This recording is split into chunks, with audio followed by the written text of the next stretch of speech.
Hello மக்களே, welcome to Delhi tax. எல்லாருக்கும் happy evening. வந்தாச்சு நம்ம எல்பியோடைய ஒரு பியூட்டிஃபுல்லான ப்ரொமோஷன் வீடியோ. ஆக்சுவலாக நானே ஒரு வீடியோ ஷேர் பண்ணணும்னு நினச்சேன். பிகாஸ் நேற்றுக்கு நைட் தான் வந்து நான் எல்பியோடைய அந்த அவார்ட் வின்னிங் மூமெண்ட் அந்த வீடியோவும் நம்ம எல்பியோடைய ஃபர்ஸ்ட் யூடியூப் வீடியோவுமே வந்து பார்த்தேன்.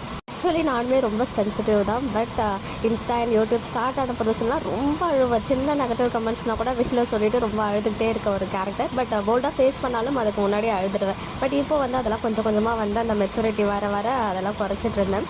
பட் எல்பியோடைய அந்த மகாநதி வீடியோ ஃபுல்லாக பார்த்தேன். ஆக்சுவலாக அவங்களுடைய யூடியூப் சேனலில் பார்க்கும்போது அது ஆக்சுவலாக அவங்க பேசி முடிக்கும் போதே நம்மளையும் மீறி ஒரு எமோஷ்னல் மூமெண்ட் ரொம்ப எமோஷ்னலாக ஃபீல் பண்ணேன். ஈவன் கண்ணே கலங்கிருச்சுன்னு தான் சொல்லணும். ஏன் அப்படின்னு சொல்ல தெரியல. ஒரு வேளை அவங்களும் ஆக்சுவலாக எனக்கு எல்பியை பார்த்தாலே என்னதான் அவங்க ஹீரோயினாக இருந்தாலும் எந்த அளவுக்கு ஒரு பெரிய இடத்துல இருந்தாலுமே எனக்கு அவங்கக்கிட்ட வந்து ரொம்ப பிடிச்ச விஷயம் அவங்கள வந்து அந்த ஒரு எந்த ஒரு ஆட்டிடியூடுமே இருக்காது. நம்மளாம் ஒருத்தவங்க மாதிரி தான் அவங்க இருப்பாங்களே. ஆக்சுவலாக எப்போவுமே ஃபீல் ஆகும் அவங்கள ஒரு நம்ம பக்கத்து வீட்டில் இருக்கவங்க மாதிரியும் நம்ம க்ளோஸ் ஃப்ரெண்ட் மாதிரியும் தான் அவங்கள பார்க்கும்போதெல்லாம் ஃபீல் ஆகும். அது மட்டும் இல்லாமல் ப்ரொவோக் அவார்ட்ஸ் அவங்க அம்மா அப்பா ஸ்டேஜ் ஏறதுக்கு முன்னாடி அவங்களே மீறி கண் கலங்கும் இல்லையா, இதுக்காக நான் எங்கிருக்கேன், இது வந்து ரொம்ப ஸ்பெஷலான மூமெண்ட் அப்படின்னு சொல்லி ரொம்ப கண் கலங்குச்சு.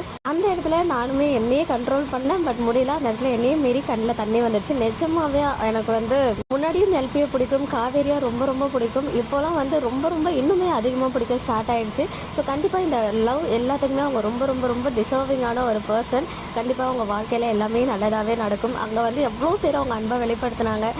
என்னுடைய 3வது பொண்ணாக நான் நினைக்கிறேன் அப்படின்னு சொல்லும் போதெல்லாம் அவங்க பேரண்ட்ஸ்மே அவங்க வந்து ஒரு ப்ரௌடான மூமெண்ட்டை வந்து கொடுத்துட்டாங்கன்னு தான் சொல்லணும். ஏன்னா அவங்க எவ்வளோ எதிர்ப்புகளை தாண்டி ஃபேமிலி சப்போர்ட் இல்லைனாலே ஒரு பெரிய பிரச்சனைகள்லாம் ஃபேஸ் பண்ண வேண்டியிருக்கும். என்னதான் நம்ம வந்து ஃபீல்டில் போயிட்டு நம்ம வந்து முன்னேறணும் அப்படின்னு நினச்சாலுமே கூட வந்து ஃபேமிலி சப்போர்ட் இருந்துச்சுன்னா அந்த அளவுக்கு தெரியாது. அங்கே எவ்வளோ ப்ராப்ளம்ஸ் வந்தாலும் நம்ம ஃபேஸ் பண்ணிடலாம். ஸோ அங்கேயும் ப்ராப்ளம்ஸ் ஃபேஸ் பண்ணணும். எங்கள் அம்மா அப்பாவும் அக்செப்ட் பண்ணலன்னு சொல்லும்போது அவங்க வந்து எவ்வளோ ஒரு கடினமான பாதைகள்லாம் அவங்க தாண்டி வந்திருப்பாங்க அப்படின்னு நேற்று நல்லா அதெல்லாம் யோசிச்சுக்கிட்டே தான் அப்படியே படுத்துட்டு இருந்தேன். ஸோ இன்றைக்கி வீடியோ ஷேர் பண்ணோன்னு நினச்சேன் அவங்கள பற்றி.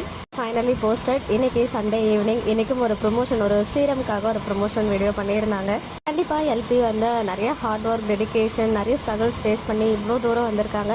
இனிமேவும் வந்து நிறைய ஹைட்ஸ் வந்து ரீச் ஆகணும், இன்னும் ரொம்ப ஷைன் ஆகணும் அப்படின்னு சொல்லிட்டு நம்ம எல்லாருடைய ப்ரேயர்ஸ் அண்ட் விஷஸ் அவங்களுக்கு எப்போவுமே இருக்கும். ஓகே மக்களே, நெக்ஸ்ட் வீடியோவில் மீட் பண்ணுறேன்.